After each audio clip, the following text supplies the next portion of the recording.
तो नमस्कार दोस्तों, मेरा नाम है विक्रांत अंधा, डाइटिशियन हूँ मैं, तो न्यूट्रिशनिस्ट हूँ। तो आज हम बात करने वाले हैं दिल के बारे में। तो हम दिल के जो प्यार वाला दिल है उसके बारे में बात करने वाले हैं। हम बॉडी में जो हार्ट होता है उसके बारे में बात करेंगे, डिजीज के लिए। और हार्ट डिजीज हो जाती है या हार्ट की कोई प्रॉब्लम है तो हम उसके बारे में बात करेंगे। तो आज हम बात करेंगे डॉक्टर प्रवीण भाटिया से, जिनकी आपने पहले भी वीडियो देखी होगी लिवर वाली, तो आपको बहुत पसंद आई। तो हमने सोचा कि आज नेक्स्ट टॉपिक हम लेते हैं हार्ट का। नमस्कार डॉक्टर साहब, क्या हाल आपका? नमस्कार सर, बहुत बढ़िया सर। मैं डॉक्टर प्रवीण भाटिया आयुर्वेदिक प्रैक्टिस करता हूँ मजीठा रोड पे। तो आज आप जैसे कह रहे हैं कि हार्ट के बारे में आप पूछ रहे हैं। हार्ट हमारे शरीर का मेन ऑर्गन होता है, जिसका फंक्शन होता है, मेन फंक्शन है कि पूरी बॉडी में ब्लड सप्लाई करना। और जो सभी ऑर्गन्स को, जो बॉडी के ऑर्गन्स हैं, उनको ब्लड की ज़रूरत होती है, ऑक्सीजन की ज़रूरत होती है, और वो सारी ब्लड सप्लाई हार्ट के पंपिंग के द्वारा होती है। और हार्ट को भी जो अपनी फंक्शनिंग करने के लिए, हार्ट भी ऐसे ऑर्गन है, उसको भी ब्लड सप्लाई की ज़रूरत पड़ती है। जब प्रॉब्लम ये आती है कि जब हार्ट की ब्लड सप्लाई की जो वेसल्स हैं, आर्टरीज है, उसमें प्रॉब्लम आ जाती है, उसमें ब्लॉकेज आ जाती है, तो उसको हम हार्ट डिजीज बोलते हैं, इस्केमिक हार्ट डिजीज बोलते हैं, जिसमें कि हार्ट की जो ब्लड सप्लाई है वो कम हो जाती है, और जिसमें जो सिम्टम्स आगे आने शुरू हो जाते हैं, उसके जो पेन वगैरह या जो भी आती है, तो उसको हम इस्केमिक हार्ट डिजीज। तो डॉक्टर साहब, हमको अब थोड़ा सा बताइए, क्या घर में जैसे लोग हैं तो उनको कैसे पता लगे कि हमारा हार्ट हेल्दी है? तो उसके बारे में थोड़ी हमको हार्ट प्रॉब्लम जब शुरू होती है तो उसमें ना थोड़े सिम्टम्स आने शुरू हो जाते हैं पेशेंट को अपने आप।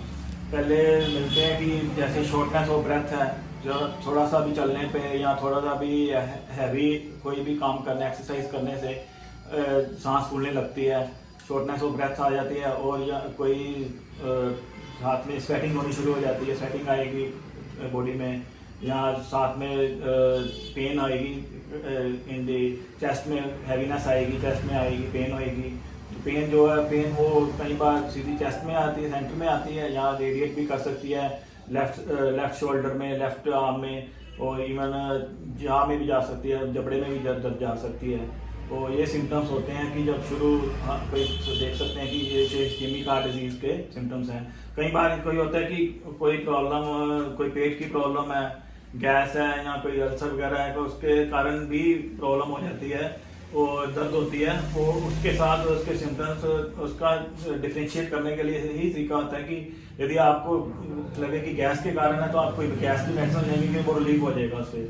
पर इसके जो सिम्टम्स होते हैं, हार्ट प्रॉब्लम के सिम्टम्स हैं, इसमें कोई एक्सरसाइज करते हैं तो उसमें ये बढ़ जाएगी दर्द आपकी, रेस्ट करने पे ये थोड़ा रिलीफ मिल जाएगा पेशेंट को, दर्द कम हो जाएगी, सिम्टम्स कम हो जाएंगे, जो शॉर्टनेस ऑफ ब्रेथ है वो कम हो जाएगी, सांस फूलना ठीक हो जाएगा जब आप रेस्ट करते हैं। जब थोड़ा काम करते हैं, चलते फिरते हैं, उसके सिम्टम्स ज़्यादा बढ़ जाते हैं। तो डॉक्टर साहब, एक बात बताइए कि आजकल यंग एज में बहुत ज़्यादा हार्ट अटैक हो रहे हैं। जैसे लोग जिम जा रहे हैं, छोटे बच्चों में भी, मतलब बच्चे कह रहे हैं, टीन एजर्स में भी हो रहे हैं, एडोलसेंट में भी हो रहे हैं। तो उनके बारे में थोड़ा बताइए कि वो क्यों हो रहा है उनको, मतलब ऐसा क्या हुआ, कुछ डाइट की वजह से या कुछ, थोड़ा इसके बारे में नॉलेज दी। मेन रीज़न जो यंग एज में या छोटे बच्चों में आ रहे हैं, वो तो मेन रीज़न तो डाइट ही है। जो हमारी डाइट है, जो बहुत ज़्यादा अनसेचुरेटेड फैट्स हम ले रहे हैं, और इन्फ्लामेशन उसके कारण बॉडी में होती है, और उसके साथ ब्लॉकेज आ जाती है साथ में। और एक यंग एज में एक मेन कारण है स्ट्रेस का। आजकल स्ट्रेस बहुत ज़्यादा है, और स्ट्रेस और जो डाइट है, एक्सरसाइज बिल्कुल नहीं है,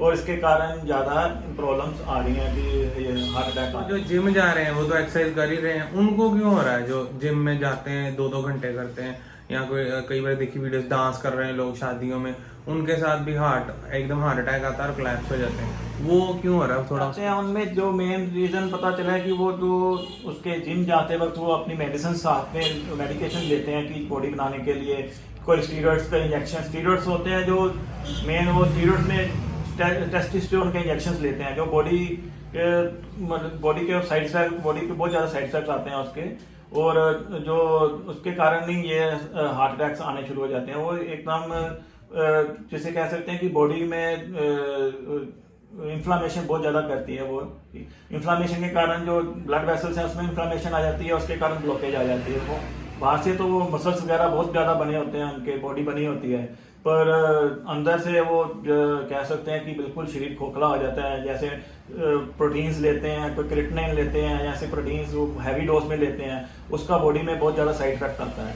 और जो आप कह रहे हैं कि शादियों में आ जाता है या डांस करते वक्त, वो नॉर्मल पर्सन है जो भी ज़्यादा कोई एक्सरसाइज एकदम ज़्यादा करेगा, कोई करेगा डांस ज़्यादा करेगा, कोई प्रॉब्लम पहले ही होती है कईयों को और एकदम वो एग्रीवेट हो जाती है। तो आयुर्वेद में डॉक्टर साहब बताइए, हम कैसे इसमें है मेडिसिन हैं, उसके बारे में थोड़ी नॉलेज दीजिए हमको, क्या आयुर्वेद क्या कहता है। आयुर्वेद में जो आयुर्वेद की बुक्स हैं जो 3000 साल पुरानी है, चरक संहिता है, जो सुश्रुत संहिता है, उसमें हृदय रोगों के बारे में वर्णन किया है। उसमें आयुर्वेद में मेनली 5 तरह के हृदय रोगों को माना गया है, और उसमें जो आता है कि वाती जो हृदय रोग है उसके जो सिम्टम्स हैं उसमें वो ज़्यादा इससे इस्केमिक हार्ट डिजीज से ज़्यादा वो मेल खाते हैं, उसको हम उसके साथ कोरिलेट कर सकते हैं। कोई वातिक हृदय रोग है उसमें हम इसको इस्केमिक हार्ट डिजीज के साथ कोरिलेट कर सकते हैं। तो अब डॉक्टर साहब हमको ये बताइए कि जो डेली लाइफ रूटीन है हमारी, जो डेली हमारा जो दिनचर्या है जिसको बोलते हैं, उसमें हम क्या चेंजेस लाएं कि हमको हार्ट हमारा हेल्दी रहे, या अगर किसी को प्रॉब्लम है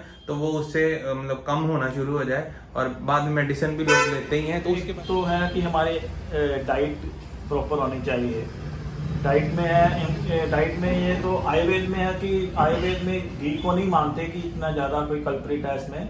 इवन आजकल जो आगे लेटेस्ट स्टडीज आ रही हैं उसमें भी कोलेस्ट्रॉल को इतना ज़्यादा नहीं मानते। इसमें ज़्यादा ये होता है कि जो ब्लड वेसल्स की जो इनर लेयर होती है उसमें इन्फ्लामेशन आ जाती है, और उसके ऊपर जो डिपॉजिट हो जाता है, जो हमारे ब्लड में कोलेस्ट्रॉल या एलडीएल होते हैं कोलेस्ट्रॉल वो फ्लो कर रहे थे, वो उसके ऊपर डिपॉजिट होने जहाँ पे इन्फ्लामेशन होती है, इंजरी होती है जो ब्लड वेसल्स की इंटरनल लेयर पे, वहाँ पे डिपॉजिट होना शुरू हो जाते हैं और वहीं पे क्लॉट बनने जाता है। और इसीलिए कि अब इसका मेन है कि हमें अपनी डाइट में है कि ऐसी डाइट लेनी चाहिए जिससे कि हमारी बॉडी में इन्फ्लामेशन ज़्यादा ना हो। उसमें ज़्यादा आता है कि जो हम सैचुरेटेड फैट्स लेते हैं जो ज़्यादा इफेक्ट करते हैं, शुगर्स लेते हैं, शुगर्स बॉडी में इन्फ्लामेशन करते हैं।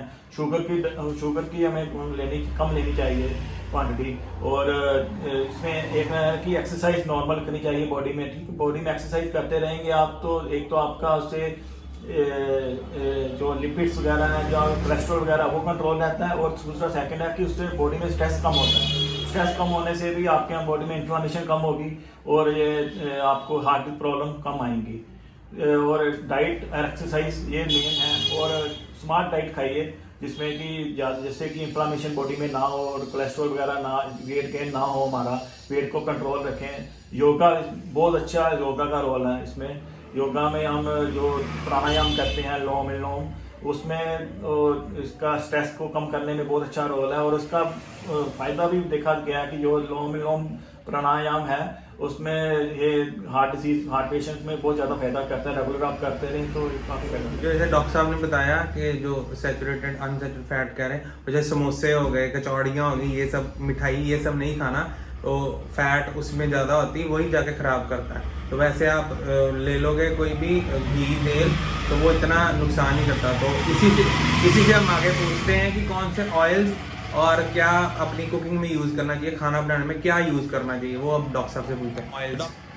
ऑयल्स में सबसे ज़्यादा तो जो इंडियन कुकिंग के लिए बढ़िया है मस्टर्ड ऑयल है, वो सबसे बढ़िया है। कोकोनट ऑयल यूज़ कर सकते हो आप, और देसी घी यूज़ कर सकते हो। और जो रिफाइंड ऑयल्स आते हैं वो इसमें ज़्यादा मतलब उसके ज़्यादा साइड इफेक्ट्स आने शुरू हो, वो अपनी ज़्यादा यूज़ करने चाहिए। उसके पहले इन्होंने गवर्नमेंट स्टडी भेजी थी कि मीडिया ने कि इसके ज़्यादा फायदे हैं जो रिफाइंड ऑयल्स आते हैं, पर वो केमिकल्स के साथ उनको रिफाइन किया होता है और उसमें उसके ज़्यादा बैड इफेक्ट्स आ रहे हैं बॉडी पे, वो नहीं यूज़ करने चाहिए। जो हमारे ट्रेडिशनल थे मस्टर्ड ऑयल, घी और या साथ में कोकोनट ऑयल, ये बेस्ट है। तो डॉक्टर साहब ये तो हो गया जैसे हमने घी और सरसों का तेल यूज़ कर लिया, तो एक क्वेश्चन ये भी आता है कि ऑलिव ऑयल लोग प्रेफर कर लेते हैं कुकिंग में। एक ऑलिव ऑयल है, एक राइस ऑयल का बताइए, उसके बारे में बताइए। वो भी लोग है जैसे ऑलिव ऑयल जो है वो उसमें जो आता है कि जो एक्स्ट्रा वर्जिन ऑयल है वो उसका यूज़ कर सकते हैं वो, पर उसको हम आपका डीप फ्राइंग के लिए, इंडियन कुकिंग के लिए वो सूटेबल नहीं है। तो वो तो बस सैलेड ड्रेसिंग के लिए अच्छा है बस। वो नहीं है। तो जो आता है जो दूसरा पोमेस आता है ऑयल, वो तो जैसे रिफाइंड ऑयल है वैसे ही उसको भी केमिकल के साथ रिफाइंड किया होता है, उसका भी इतना कोई फायदा नहीं है। तो जो बाकी राइस ब्रान ऑयल है वो यूज कर सकते हैं थोड़ा, पर वो भी पर आ जाता है कि उसको भी रिफाइंड किया होता है, वो भी इतना ज्यादा नहीं यूज। तो डॉक्टर साहब बताइए, जैसे घर में जिसको कहते हैं घरेलू नुस्खे, होम रेमेडीज में हम क्या यूज कर सकते हैं जो घर में ही चीज हो, ताकि हमारा हार्ट स्ट्रांग रहे और कोलेस्ट्रॉल भी कंट्रोल रहे। इसमें होम रेमेडीज में तो सबसे ज़्यादा है कि दालचीनी का अच्छा रोल है जो हमारी किचन में होती है वो है, और जो लोग लहसुन खाते हैं लहसुन जो उसका भी अच्छा रोल है, लहसुन का भी। और मेडिसिन में आप आती है एक आयुर्वेदिक अर्जुन शाल आती है, अर्जुन शाल का तो बहुत ही अच्छा रिजल्ट देखा गया है। इसमें हार्ट को स्ट्रॉन्ग भी करता है, उसको ब्लॉकेज को भी दूर करने के लिए यूज़ होती है, और ये इसमें कोलेस्ट्रॉल को भी कंट्रोल करता है साथ में। और इसके आप डिफरेंट टाइप्स के साथ इसके टेबलेट्स भी आती हैं, पाउडर आता है, और इसको एक इसका काढ़ा बना के भी पी सकते हैं, चाय बना के जो होती है अर्जुन चाय।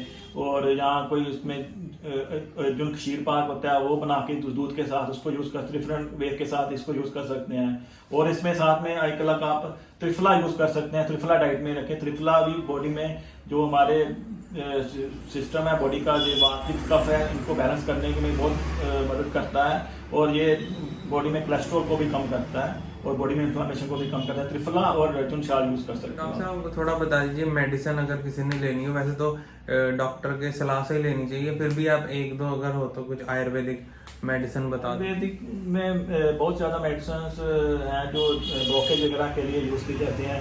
पुष्कर मूल गूगल आता है, वो बहुत अच्छे रिजल्ट हैं उसके इस्केमिक हार्ट डिजीज़ में। और हमने भी अपनी क्लिनिक पे भी एक पाउडर तैयार किया हुआ है जो हार्ट केयर के नाम से, वो ब्लॉकेज में बहुत अच्छा रिजल्ट है। जो पेशेंट लोग जिनको कोई सर्जरी नहीं करवा सकते, या जो जिनका सर्जरी कॉन्ट्राइंडिकेटेड है, या जिनके कोई नहीं हो सकती, कोई ओल्ड एज पीपल हैं ज़्यादा, उनमें भी बहुत अच्छे रिजल्ट आए हैं कि ब्लॉकेज यूज करने के लिए वो यूज़ कर सकते हैं। बाकी और भी कई आती हैं मेडिसिन आती हैं, पर वो आप डॉक्टर की सलाह के साथ, वो आयुर्वेदिक डॉक्टर के साथ लें। यदि मॉडर्न को दिखाना है आपने तो डॉक्टर को उनकी सलाह के साथ मेडिसिन को यूज़ करो, रेगुलर यूज़ करो मेडिसिन जो। तो मैं आशा करता हूँ आपको ये जो डिस्कशन थी हार्ट के बारे में बहुत अच्छी लगी होगी। तो आप इस पर ज़रूर थोड़ा ध्यान दीजिए, अपनी डाइट पे, अपनी सेहत पे, और जिमिंग बहुत हिसाब से करनी चाहिए, और डाइट भी आपने सुन ही ली है, और जो होम रेमेडीज वो भी सुन ली हैं। तो ऐसे ही चैनल को शेयर कीजिए, सब्सक्राइब कीजिए, बेल आइकन दबाना मत भूलिएगा। Bye bye.